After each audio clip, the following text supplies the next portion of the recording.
नमस्कार साथियों, मैं हरपाल दादरवाल, प्रदेश अध्यक्ष राजस्थान एकीकृत शिक्षक महासंघ। साथियों, सबसे पहले आप सभी के सहपरिवार कुशल स्वस्थ होने की मैं मनोकामना करता हूं, क्योंकि कोरोना की जो दूसरी लहर चल रही है पहले से ज़्यादा घातक दिखाई पड़ रही है। आंकड़े भी बहुत ही ज़्यादा बढ़ रहे हैं। अभी जयपुर के अंदर कम से कम 1400 ज़्यादा कोरोना के मरीज़ आज में आए हैं। तो मैं आपसे अपील करूंगा कि एक ही कोरोना से लड़ने का सबसे जो महत्वपूर्ण उपाय है, हमें सुरक्षा अपने साथ में अपने मिलने वालों की भी, अपने साथियों की भी हमें सुरक्षा करनी है। और वो सुरक्षा जिस भी माध्यम से कर पाएँ हम, चाहे वो मास्क हो, सैनिटाइजर हो या सोशल डिस्टेंसिंग हो। जैसा कि अभी कर्फ्यू लग रहा है, हो सकता है आने वाले समय में लॉकडाउन भी हो, तो हमें सरकारी गाइडलाइन का पालन करना है और अपने शिक्षक होने के नाते शिक्षक धर्म की पालना के साथ समाज को भी जागरूक करना है। साथियों, मुद्दों की बात करते हैं। जो कल गिरदावरी की गई, शब्द बोल रहा हूं, गिरदावरी की गई, लेकिन कल संगठनों को डर था कि कल की कल ही गिरदावरी कर दी जाएगी। ये शब्द मैं इसलिए बोल रहा हूँ, कई शिक्षक साथी बड़ी क्या कहूँ कि अखबारों की कटिंग, वहाँ शक्ति प्रदर्शन करने के हिसाब से आए थे। अपने दस्तावेजों की बड़ी पोटलियाँ बांध के, जिनको बोलते हैं ना पोटलियाँ, वो बांध के लेके आए थे। उन्हें लगता था कि मैं आज बिल्कुल मेरा दावा ठोक दूंगा और मुझे तो आज ही मान्यता मिल जाएगी। लेकिन साथ ही उम्मीद थी, जैसा मुझे वही हुआ। गिरदावरी की जरूरत क्यों पड़ी और गिरदावरी का जो फरमान जारी हुआ उसके पीछे की पृष्ठभूमि के ऊपर हम जाएं। जैसा कि मैंने निदेशक महोदय के सामने भी ये बात कही थी, ये गिरदावरी की पीछे की पृष्ठभूमि केवल और केवल शिक्षक समुदाय की जो आवाज़ है वर्तमान में तानाशाही शिक्षा मंत्री के खिलाफ, उसको दबाने के लिए की गई। क्योंकि जब उन शिक्षकों के साथ में दुर्व्यवहार किया गया, चाहे वो नाथी का बाड़ा का प्रकरण हो, चाहे शिक्षा मंत्री महोदय के द्वारा सौरभ स्वामी जी को बोर्ड परीक्षाओं के उन्नयन का श्रेय देना हो, शिक्षक समाज जो सामान्य शिक्षक है, तथाकथित शिक्षक संघों के पदाधिकारियों को छोड़कर जो सामान्य शिक्षक है, उसके मन को बड़ा दुख पहुंचा, आहत हुआ।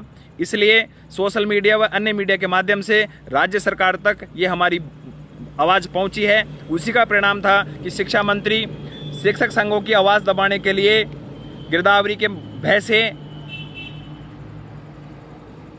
अपनी तानाशाही को थोपना चाहता था, इसलिए गिरदावरी का फरमान जारी हुआ। क्योंकि साथियों, गिरदावरी की मांग आज की नहीं है, पुरानी मांग है। लेकिन टाइमिंग देखो आप, शिक्षा मंत्री का जब विरोध बढ़ता है, सबसे पहले राजस्थान एकीकृत शिक्षक महासंघ ने शिक्षा मंत्री का पूरे प्रकरण पे इस्तीफा मांगा, साथ ही पुतला दहन किया। जिस दिन हमने पुतला दहन किया उसी दिन शिक्षा मंत्री महोदय द्वारा निर्देशित और श्री सौरभ स्वामी जी निदेशक महोदय द्वारा आदेशित गिरदावरी को लेकर जो पहली मीटिंग निदेशालय बीकानेर में रखी गई, वो आदेश हमें देखने को मिला। और जैसे वो आदेश आया, तथाकथित शिक्षक संघों में एक अलग ही चेतना जग गई। लेकिन उनके सामने यक्ष प्रश्न दो थे कि वो यौन प्रकरण कैसे भी जुगाड़ लगा के अपने संगठन को सरकार के माध्यम से मान्यता दिलाएं। दूसरा ये था कि जो संगठन वास्तव में धरातल की लड़ाई लड़ रहे हैं, उन्हें किसी भी प्रकार से राज्य सरकार द्वारा मान्यता न मिले। और ये कल देखने को मिला। साथियों, जैसे ही गिरदावरी की जो प्रथम मीटिंग निदेशक महोदय की अध्यक्षता में शुरू हुई, परिचय सत्र चला, हमारे संगठन की ओर से मुझे बोलने का मौका दिया गया। जैसे मैंने खड़ा होकर मेरा परिचय दिया, अधिकांश शिक्षक साथियों के चेहरे, शिक्षक जो पदाधिकारी थे संघों के, उनके चेहरे देखने लायक थे। क्योंकि आज तक उन्होंने राजस्थान एकीकृत शिक्षक महासंघ की आवाज़ सोशल मीडिया व मीडिया के माध्यम से सुनी थी।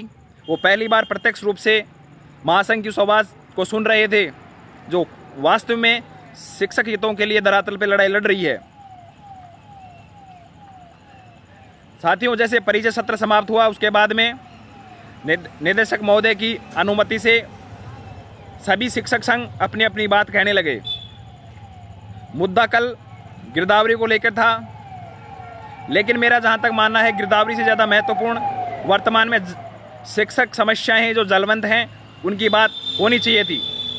मैंने काफ़ी शिक्षक संघों से आग्रह किया कि उचित माध्यम है, क्यों ना हम शिक्षक संघ एक सुर में गिरदावरी का विरोध करें और पहले शिक्षक समस्याओं के समाधान का हम निदेशक महोदय से आग्रह करें, लेकिन ऐसा हुआ नहीं। मेरा बोलने का नंबर चौथा नंबर था।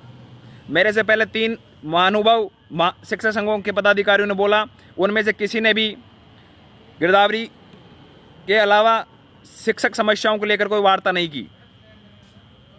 जैसा ही मेरा नंबर आया, जो मैंने बात की, लगभग 2 मिनट कुछ सेकंड का वीडियो तो आपके सामने है। मैंने शुरुआत में निदेशक महोदय को धन्यवाद देते हुए गिरदावरी के पृष्ठभूमि शिक्षा मंत्री के दुर्व्यवहार से शुरू करते हुए,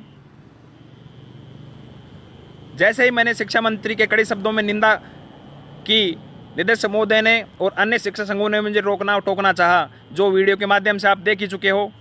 लेकिन साथियों, मेरे साथ में आपका विश्वास और आपकी ताकत थी। मैं बिना घबराए, बिना डटे, बिना उनके सारे प्रयास फैल रहे और मैं बिल्कुल अपनी बात वाजिब मैंने कहना शुरू किया। और साथियों, मुख्य बात मैंने तबादलों के लेके गई, क्योंकि तबादले लक्ष्मणगढ़ विधानसभा किए गए और मैंने निदेशक महोदय को याद भी दिलाया कि आपके माध्यम से अखबार में भी ये प्रकाशित हो रखा है कि कुछ तबादले किए गए, बाकी तबादले आचार संहिता बाद में किए जाएंगे। इसके जवाब में निदेशक महोदय ने कहा कि क्या आचार संहिता हट गई? तो मैंने कहा, निदेशक महोदय जी, आचार संहिता हट रही है, लग रही है, हट रही है, लग रही है, बीच में समय था। फिर हम आपसे आग्रह करते हैं कि आचार संहिता 2 मई को हट जाएगी, तो 2 मई के बाद में आप तबादले कर दीजिए। शिक्षा मंत्री ने अभी तबादलों को लेकर निदेशक महोदय को कोई निर्देश नहीं दिया है। जो डीपीसी का निर्देश मिला था शिक्षा मंत्री के द्वारा, उसका निर्वहन निदेशक महोदय करवा रहे हैं। लेकिन जब मैंने स्पष्ट शब्दों में तबादलों की बात की, लक्ष्मणगढ़ का जिक्र किया, उनका स्वयं के स्टेटमेंट का जिक्र किया, तो निदेशक महोदय ने बड़े ही सरल स्वभाव से ये कहा कि हाँ, आचार के बाद में आपके तबादले करेंगे। तो साथियों, कम से कम उस सार्वजनिक मंच पर शिक्षा मंत्री महोदय के द्वारा जो तबादलों को लेकर या अन्य जो तानाशाही की जा रही है, उसको आपके विश्वास के कारण मैं उठाने में कामयाब रहा। लेकिन एक भी शिक्षक संघ ने वरिष्ठ अध्यापकों की तबादलों की मांग नहीं उठाई। मैंने स्पष्ट रूप से वहाँ भी कहा कि शिक्षक संघ मेरे विरोधी हो सकते हैं, ये व्यक्तिगत स्वार्थों की आपूर्ति के लिए मांग नहीं उठाते। तब निदेशक महोदय ने कहा कि धरातल पे, जब मैंने बात कही कि धरातल पे बात करने वाले शिक्षक संघ होने चाहिए, ये चापलूस संगठन नहीं होने चाहिए, तो निदेशक महोदय ने हंसते हुए लहजे में कहा कि धरातल और चापलूस की थोड़ी सी चर्चा भी कर दीजिए। तो मैंने कहा, साहब, जब पिछले 4 माह से वरिष्ठ अध्यापकों के तबादलों को लेकर, तृतीय श्रेणी के तबादलों को लेकर जो आंदोलन किए जा रहे हैं, मुझे एक भी शिक्षक संगठन, यदि सारे बैठे हैं, एक भी बता दे कि जिन्होंने धरातल की लड़ाई लड़ी है। केवल लेटर हेड की टिप्पणी करने से वर्तमान में सत्तासीन तानाशाही सरकार सुनने वाली है क्या?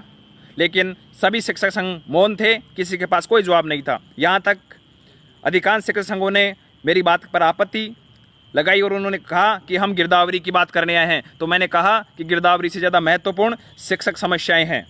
जब वहाँ बैठे किसी साथी को लगा कि जो मैं बोल रहा हूँ वो रिकॉर्डिंग हो रही है, तो उन्होंने तत्काल प्रभाव से हमारे जो सामने साथी बैठे थे उनसे मोबाइल नीचे करने को कहा। इसलिए जो 2 मिनट कुछ सेकंड की वीडियो बन पाई वो तो आपके साथ में है। उसके बाद में मैंने एनपीएस को लेकर भी बात कही कि एनपीएस प्रणाली, पहले हम मानते थे कि सेंट्रलाइजेशन सेंट्रल गवर्नमेंट की व्यक्तिगत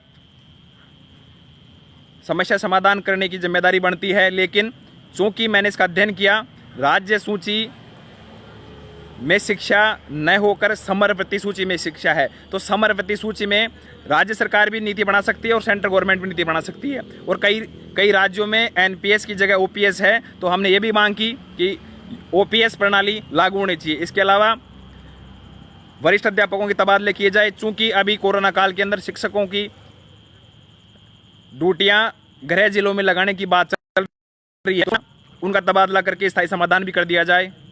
विद्यालय खुल नहीं रहे तो पढ़ाई भी व्यवधान नहीं होगी। साथियों, इसके अलावा वरिष्ठ अध्यापकों की जो प्रतीक्षा सूची है, जयपुर जिले के साथ में अन्य जिलों की तृतीय श्रेणी के शिक्षकों का स्थायीकरण का मामला हो। मेरे से जितना बन पड़ा मैंने सारे मुद्दे उठाए और साथ में मैंने मेरे हाथ में मेरा लेटर हेड रखते हुए कहा कि साथ निदेशक महोदय, हमारी वर्तमान में जलवंत समस्याएं साथ हैं, आप इनका निराकरण करवा दीजिए। और जिस प्रक्रिया के माध्यम से आप गिरदावरी की बात कर रहे हैं, हमें उम्मीद है कि उसी प्रक्रिया के माध्यम से, उस लोकतांत्रिक प्रक्रिया में आप यदि शिक्षकों की समस्याएं सुने तो हमें गिरदावरी जैसी नौबत ही नहीं आई। खैर, जितना बन पड़ा मैंने शिक्षकों की आवाज़ वहाँ उठाने का प्रयास किया। बड़ा दुख है, मैं निःशब्द उन संगठनों के लिए, उन तथाकथित संगठनों के लिए, कुछ संगठनों को छोड़कर, अधिकांश संगठनों को छोड़कर, अधिकांश संगठन एक दो को छोड़कर सभी ने वहाँ केवल और केवल अपनी गिरदावरी में अपनी मान्यता लेने के जुगाड़ करने में मुझे दिखाई दिए। और जो संगठन कल शाम होते होते अपने शिक्षक साथियों द्वारा प्रश्न पूछे जाने पर कि क्या मांग उठाई, अपनी लेटर हेड और कुछ फोटो सोशल मीडिया पर शेयर कर रहे हैं, मैं उनसे कहना चाहूँगा कि मीटिंग शुरू होने से लेकर अंतिम शिक्षक संघ के पदाधिकारी निदेशालय से बाहर नहीं निकले जब तक मैं स्वयं वहाँ उपस्थित था लगभग, तो उन्होंने कौन से समय निदेशक महोदय से सार्वजनिक रूप से शिक्षक समस्याओं को लेकर वार्ता कर ली। हो सकता है उस समय मेरे कान और आंखें बंद हो जब आपने बात कर ली। कम से कम अब भ्रमित करना छोड़ दो। राजस्थान का शिक्षक अब जाग चुका है। वो आपकी जो ये पॉलिसी है चापलूसी की, व्यक्तिगत स्वार्थों की, उसको समझ चुका है। साथियों, मीटिंग के समाप्ति के बाद में अधिकांश शिक्षक संघ के कई पदाधिकारी मेरे से मिले और उन्होंने जो मैं व्यक्तिगत रूप से उन पर आरोप लगाता हूँ वो न लगाने की बात कही। मैंने उनसे कहा मैं व्यक्तिगत आरोप नहीं आप पे नहीं लगाता, मैं संगठन पे लगाता हूँ, क्योंकि अब दुर्भाग्य इस चीज़ का कि आप संगठन के पदाधिकारी हो, आपको बात उठानी चाहिए। लेकिन किसी भी संगठन के कान तक जू नहीं रहेंगी। किसी भी संगठन ने कल गिरदावरी के अलावा शिक्षक समस्याओं को लेकर कोई बात नहीं कही। मुझे ये कहने में कोई निसंकोच है कि कल कम से कम 37 शिक्षक संगठनों में से 2-3 शिक्षक संगठनों ने, शायद 2 या 3 शिक्षक संगठन थे, एक तो नॉन टीएसपी संगठन था, उसने वास्तव में ही मुद्दों की बात उठाई। इसके अलावा पुस्तकालय का एक संगठन था, उसने मुद्दों की बात उठाई। इसके अलावा मुझे तो जहां तक लगता है एक भी संगठन ने मुद्दों की बात नहीं उठाई। जब मैंने उनसे बार बार आसपास बैठे थे आग्रह किया तो उन्होंने कहा कि निदेशक महोदय नाराज हो जाएंगे क्योंकि हमें गिरदावरी के लिए बुलाया गया है। साथियों, उनको डर था कि यदि वो निदेशक महोदय के सामने शिक्षा मंत्री के तानाशाही का विरोध करते या शिक्षक की समस्याएं उठाते तो गिरदावरी में उनको मान्यता ना मिलती, क्योंकि वो तो पूरी तैयारी के साथ गए थे। कोई संगठन बात कर रहा था, चंदे की बात कर रहा था, कोई संगठन 10 साल 15 साल पुराने संगठन होने की बात कर रहा था। मैंने एक बार बीच में बोला भी, यदि पुराने संगठन शिक्षकों के साथ न्याय करते तो नए संगठनों का उदय नहीं होता। लेकिन परिप्रेक्ष्य में आपको मैं शॉर्ट में बात बताऊं तो कल की मीटिंग के बारे में, वहां सभी संगठन तथाकथित संगठन, एक या दो को छोड़कर सारे के सारे संगठन अपनी गिरदावरी में अपने संगठन को मान्यता दिलवाने के जुगाड़ में लगे हुए थे। और वर्तमान में जब तक ये प्रक्रिया चलेगी उनका शिक्षक हितों, शिक्षक समस्याओं से कोई लेना देना नहीं है। वो केवल और केवल अपनी गिरदावरी ये न प्रकरण कैसे भी करना चाहेंगे। आप शिक्षक हैं, आप समझ सकते हो। उनको लगता है कि शिक्षा मंत्री की वर्तमान तानाशाही के खिलाफ यदि बोलेंगे तो शिक्षा मंत्री जी का हंटर अपने पे चल जाएगा और अपने को मान्यता नहीं मिलेगी। मैं उनसे आपके माध्यम से कहना चाहूँगा, यदि शिक्षकों की समस्याओं, शिक्षकों के जलवंत मुद्दों, शिक्षकों की मान सम्मान और अभिमान के लिए राजस्थान एकीकृत शिक्षक महासंघ के बैनर तले जो हम लड़ाई लड़ रहे हैं, उस लड़ाई को लड़ने में यदि मंत्री साहब को बुरा लगे तो लगे, हमें मान्यता दे चाहे नहीं दे, हमें राजनीतिक रूप से शिक्षा मंत्री और शिक्षा विभाग की मान्यता की कोई ज़रूरत नहीं है। हमारे संगठन को, आपके संगठन को, राजस्थान एकीकृत शिक्षक महासंघ को शिक्षकों की मान्यता की ज़रूरत है। और मुझे विश्वास है कि हम धरातल की लड़ाई लड़ रहे हैं और ऐसे ही लड़ते रहेंगे, साथ ही जुड़ रहे हैं और जुड़ेंगे। और जब शिक्षकों की मान्यता हमारे साथ होगी तो हमें किसी शिक्षा विभाग या मंत्री की मान्यता की जरूरत नहीं पड़ेगी। हम स्पष्ट शब्दों में कहना चाहेंगे कि गिरदावरी आप करा रहे हो, बहुत अच्छी बात है। मैंने ये प्रश्न भी उठाया कि हमें अंदेशा है जिस प्रकार से लक्ष्मणगढ़ के ट्रांसफ़र कर दिए, हो सकता है क्षेत्र विशेष के जहाँ तबादले हो सकते हैं, तो क्षेत्र विशेष या व्यक्ति विशेष जो आपके कहने में हो आप उनको मान्यता दे दो। तो आपको ये गिरदावरी का प्रोग्राम भी लोकतांत्रिक प्रक्रिया से करना चाहिए। ये मुद्दा मैंने उठाया जो न्यूज़पेपर के माध्यम से आपने देखने को मिला होगा। आपने आज न्यूज़पेपर में देखा होगा कि मेरे अलावा सभी ने गिरदावरी के संदर्भ में सदस्यता शुल्क, वोटिंग, निर्वाचन जिन सुझाव दिए होंगे, लेकिन मैंने शिक्षा मंत्री की निंदा के साथ में लोकतांत्रिक तरीके से गिरदावरी करने की बात कही। साथियों, हमारी प्रमुख मांगे जो मांग पत्र था 7 वरिष्ठ अध्यापकों का तबादला, तृतीय श्रेणी के शिक्षकों का तबादला, जिनका मंडल व जिला चेंज होता है उनकी वरिष्ठता विलोपन न हो, प्रतीक्षा सूची वरिष्ठ अध्यापकों की, एडिशनल शिक्षकों की जो अभी वर्तमान में उनके सामने नौकरी का संकट आ रहा है उनका समाधान, जयपुर जिले और विशेषकर साथ में जिन जिलों में स्थायीकरण नहीं हुआ उनकी बात। और प्रमुख रूप से कोरोना महामारी के दौरान शिक्षकों के लिए ग्रीष्मकालीन अवकाश का कैलेंडर जारी हो। साथ ही जो भी शिक्षक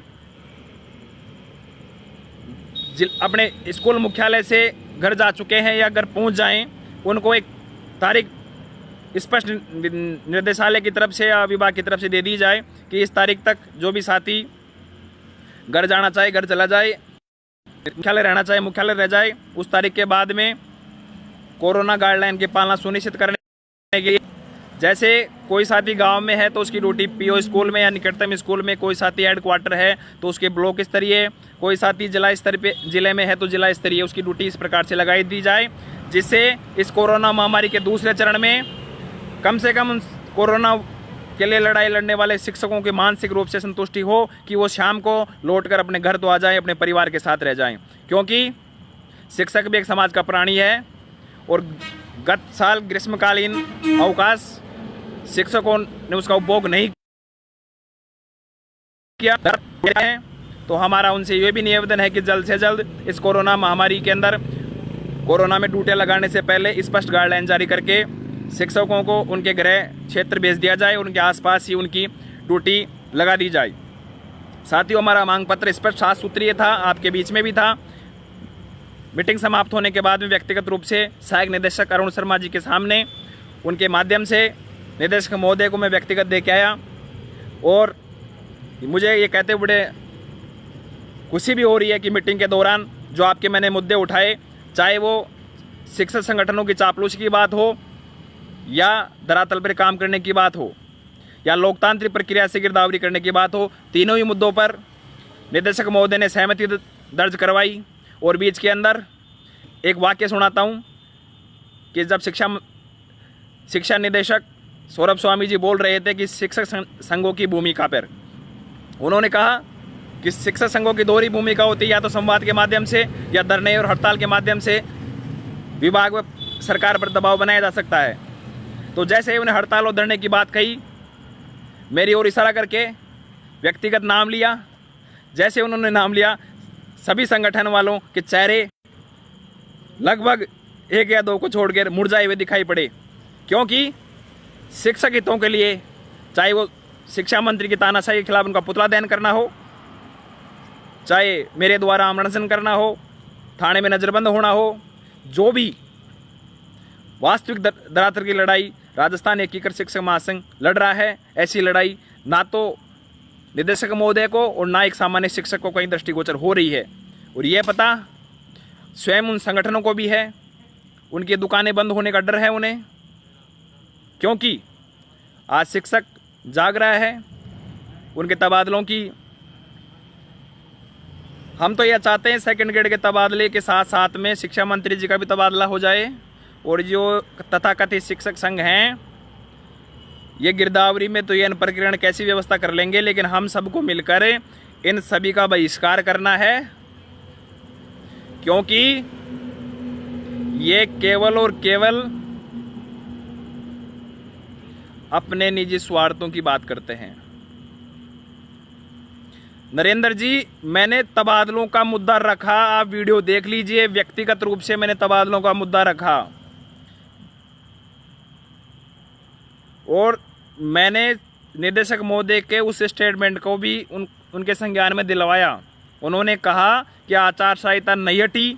मैंने कहा साहब हट जाएगी तब कर देना, हाथ जोड़ के निवेदन और किया था। टीएसपी नॉन टीएसपी मामले निदेशक महोदय ने कहा कि जल्द समाधान करेंगे।